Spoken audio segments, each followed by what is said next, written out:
St. Augustine, Florida is one of the most historic and hauntingly beautiful small towns in the USA.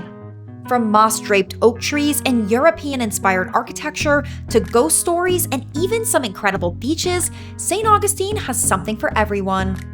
In this video, I will take you through the top things to do in St. Augustine that you can't miss, as well as share some hidden gems, history of the area, and insider travel tips to know before you go. Are you ready? Let's get started.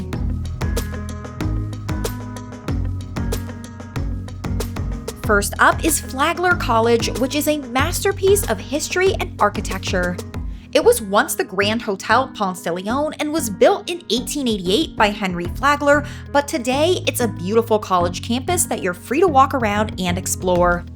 I love starting my visits to St. Augustine at Flagler College because the architecture here is unlike anything else in the state. It feels like stepping into the Gilded Age, and I think this is a must-see for history buffs and anyone who wants to explore the charm of this small American town. Next up, we have St. George Street, which truly feels like the heart of the city.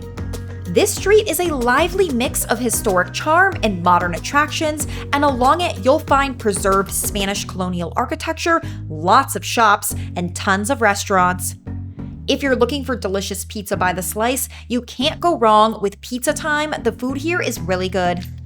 If you're feeling tacos, I highly recommend A1A Burrito Works. Make sure to get the UFO, you won't regret it. For something a little bit more upscale, head to the Columbia, which has been serving food to Florida for over 120 years.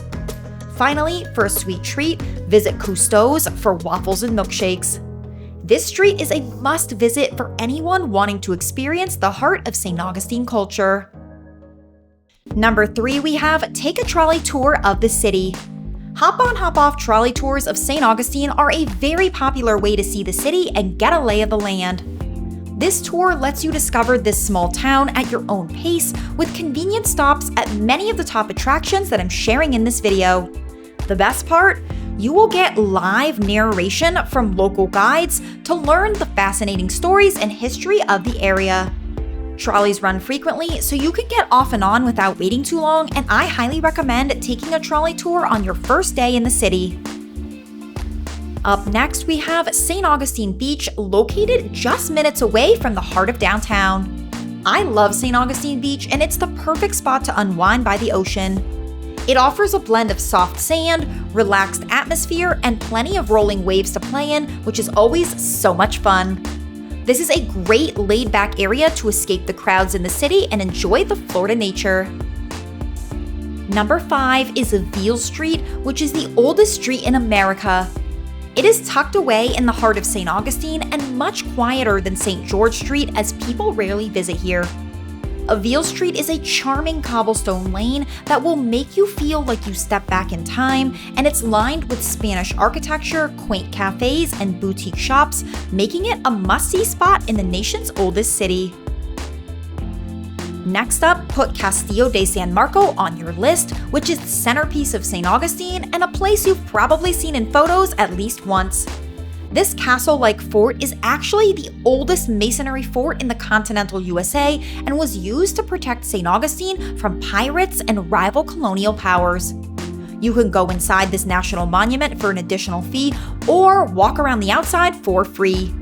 I love how it's located right on the water for a beautiful contrast between the Coquina Stone Fort and the Matanzas River. Number 7 is the Lightner Museum, which is one of St. Augustine's most stunning landmarks. Like Flagler College, this was also built by Henry Flagler and was a former hotel. Today, it's a wonderful museum to walk around and a serene escape for history and art lovers alike. Now, when you're done, walk right next door to see the Villa Zorata Museum, which was inspired by 12th century Moorish castles. I also recommend doing the Lightner Museum right after exploring Flagler College, as it's just across the street, so you can see all 3 of these places without too much walking. Next, I highly suggest a visit to Washington Oaks Gardens State Park, which is about 30 minutes south of St. Augustine. This is a total hidden gem in the area, and I have never seen it busy during any of my visits, and I think that this is truly one of the prettiest gardens in the state of Florida. There are gazebos on the water, little bridges to walk over, and tons of water features. Of course, the highlight of this park are the massive oak trees, and the landscaping here is gorgeous. You will also want to check out the rose garden. They have so many different color flowers here and they all smell so good. Finally, head down the back of the park for views over the Matanzas River. Number 9, we have the Cathedral Basilica of Saint Augustine, which is the oldest parish in the United States. Are you sensing a theme here? I told you that this city was old. Make sure to go inside and see these soaring ceilings, colorful stained glass windows, and incredible artwork. The windows show scenes from the life of Saint Augustine of Hippo, which is who the city is named after. Keep in mind, this is a place of worship, so please be respectful when visiting.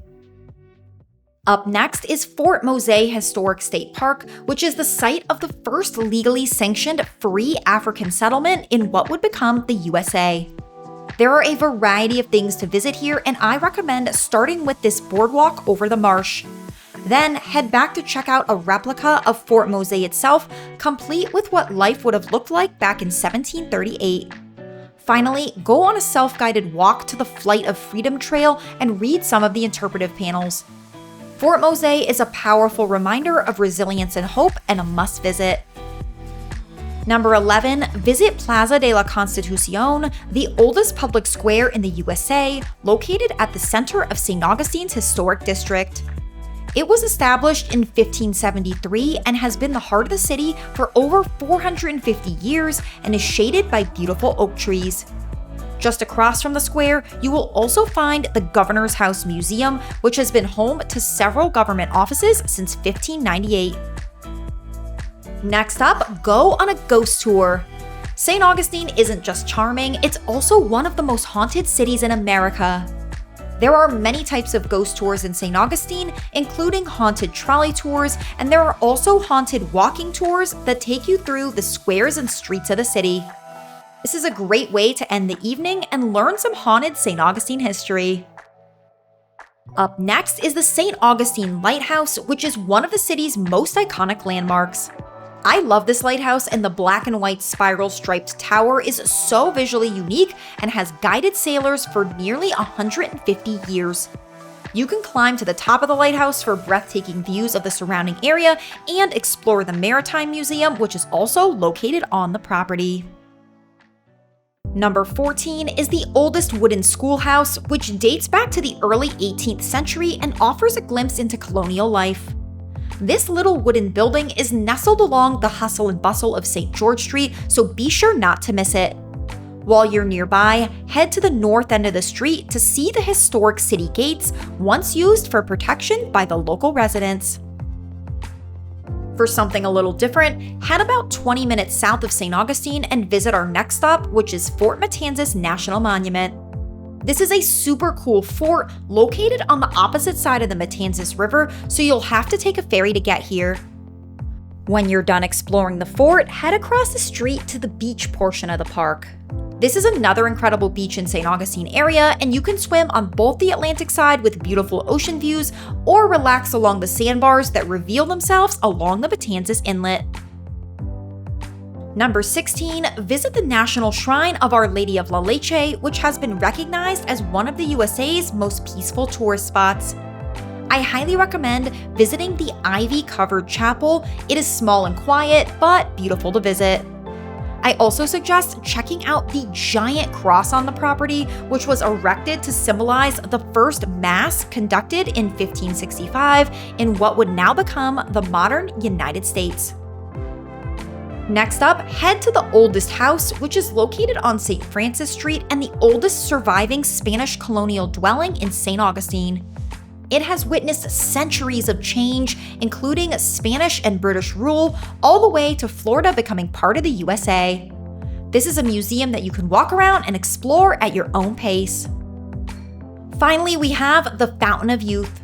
This is where the Spanish explorer Ponce de Leon is said to have searched for the legendary waters of eternal youth in the early 1500s.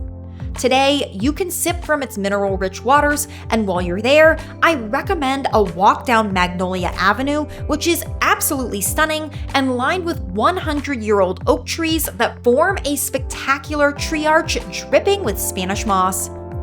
Don't forget to say hi to all of the peacocks that call this area home. Okay, so now that I've taken you through some of the best things to do in St. Augustine, it's time to go through some insider travel tips to help you make the most of your trip. Here are some things to know before visiting St. Augustine. First, I highly recommend wearing good walking shoes. You will be doing a lot of walking in St. Augustine, and even if you're taking a trolley tour, this is a good rule of thumb. Something else that's different about St. Augustine compared to other towns in the USA are the many cobblestone streets that make up the historic district.